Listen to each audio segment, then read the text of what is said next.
1984년 10월 부산 사상구. 기계음이 멈추었다. 오후 5시 모니카 산업제일공장의 재봉틀들이 일제히 침묵했다. 잠깐의 휴식 시간. 여성 노동자 150명이 허리를 펴고 한숨을 내쉬었다. 가죽 가루가 폐를 찌르는 듯한 통증이 있었지만 그들은 익숙하다는 듯 기침 한 번 하지 않았다. 박미선 씨, 오늘도 잔업할 거예요? 반장 김순자가 물었다. 이제 막 20살이 된 박미선은 고개를 저었다. 아니요. 오늘은 정시에 퇴근할게요. 동생 학원비 내러 가야 해서요. 그래요. 조심히 가고. 김순자는 아직 소녀 같은 미선이 동생을 대학에 보내려고 애쓰는 모습을 보며 안타까운 미소를 지었다. 1984년 부산은 신발 수출로 벌어들이는 외화로 국가 경제에 큰 보탬이 되었지만 이를 현실로 실현될 수 있게 만드는 건 바로 노동에 대한 합당한 임금을 받지 못하고 더욱이 남성의 임금의 절반도 미치지 못하는 임금을 받고 일하는 여성 노동자들의 피와 땀이었다. 오후 7시 잔업을 하지 않는다고 했어도 하던 업무가 많이 남아서 원래 퇴근 시간보다 1시간 늦게 퇴근을 하게 된 미선이었다. 반장님, 저 진짜 가요? 탈의실에서 옷을 갈아입고 깔끔하게 매무새를 단장한 미선은 거울에 비친 자신의 모습을 관찰했다. 시골에 계시는 부모님을 대신해서 동생의 학업을 위해 진호와 함께 부산으로 상경한 미선은 시골의 순수한 소녀의 모습을 아직 덜 벗은 듯 수수하지만 푸른 싱그러움이 느껴졌다. 미선이 공장 뒷문을 나섰을 때 가을 하늘은 이미 조금씩 어두워지고 있었다. 거울을 보면서 단장하느라 회사 셔틀버스를 놓치고 만 미선은 빠른 걸음으로 공장을 벗어나고 있었다. 동생의 학원비를 내는 날은 동생과 미선의 행복한 하루를 보내는 날이기도 했다. 평소에 외식은 엄두도 못 낼 만큼 형편이 힘들었지만 이날만큼은 동생이 좋아하는 짜장면을 먹으러 갔다. 짜장면이랑 짬뽕이라 시켜서 나눠 먹는 그 맛은 정말 꿀같이 달콤한 시간이 아닐 수 없었다. 행복한 생각을 하며 공장을 벗어나 골목으로 들어섰다.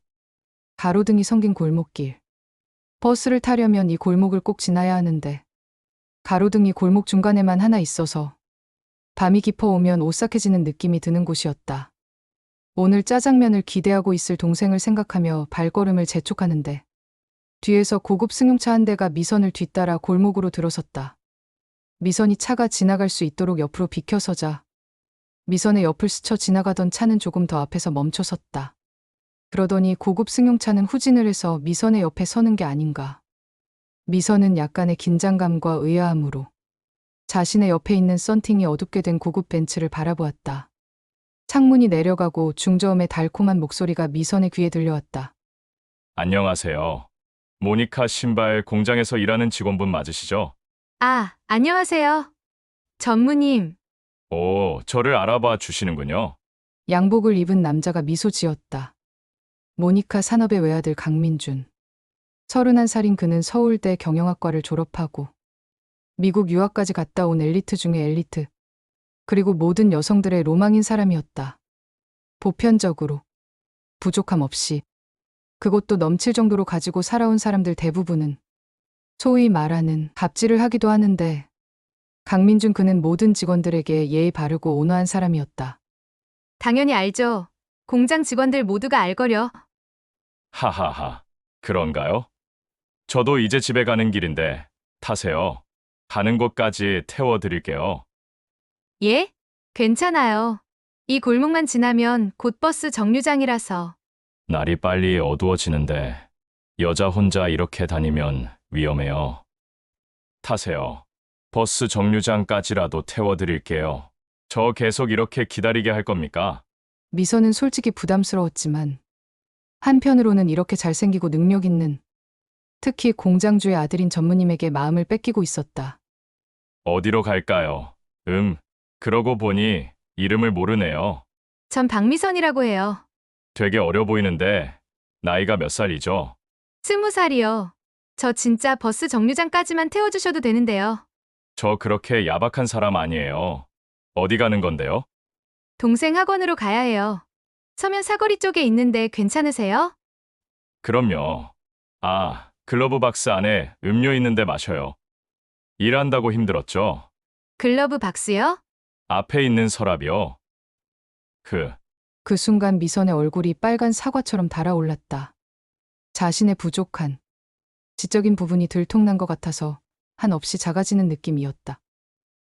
네, 감사합니다. 달칵. 서랍 안에는 딩글의 바나나 맛 우유가 있었다. 미선이 목욕탕에 갈 때면 꼭 하나씩 사 먹는 가장 좋아하는 음료였다. 서랍에 보면 빨대도 있으니까 빨대 꽂아서 마셔요. 감사해요. 전무님은 진짜 너무 좋으신 분 같아요. 이렇게 음료도 그리고 태워도 주시고 다시 한 번 더 감사드립니다.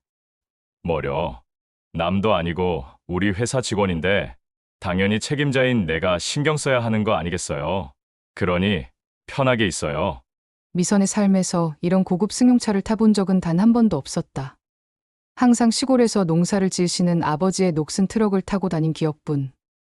전무가 준 빙글에 바나나 맛 우유를 마시며 창문 밖으로 빠르게 지나가는 다른 차들을 보던 미선은 언젠간 자신도 멋있게 차를 운전하는 모습을 상상했다. 그렇게 창밖을 보고 있는 미선의 눈이 점점 풀려갔다. 졸음이 쏟아져 오기 시작했다. 자신의 상태가 이상하다는 것을 눈치챘을 때 이미 미선의 눈은 감겨 있었다. 미선이 눈을 뜬 곳은 아무것도 보이지 않는 깜깜한 곳이었다. 그녀는 몽롱한 정신을 가다듬으며 지금 자신이 있는 곳이 어디인지를 가늠하기 위해 애썼다. 하지만 칠흑같이 어둡고 소리 하나 없이 조용한 공간은 그녀를 공포로 몰아넣어갔다. 누구 없어요. 그녀가 패닉에 빠져 하염없이 울고 있을 때 문이 열렸다. 끽. 그리고 다시 문이 닫히더니 그렇게 깜깜하던 곳에 조명이 들어왔다. 붉은 빛의 조명. 그녀는 너무 울어서 퉁퉁 부은 눈을 비비며 그녀의 앞으로 다가오는 사람을 보기 위해 정신을 차리려고 애썼다. 그녀까지 3걸음 정도 남은 거리에서 멈춰선 그의 얼굴을 본 미선의 두 눈동자가 더 이상 커질 수 없을 정도로 커졌다.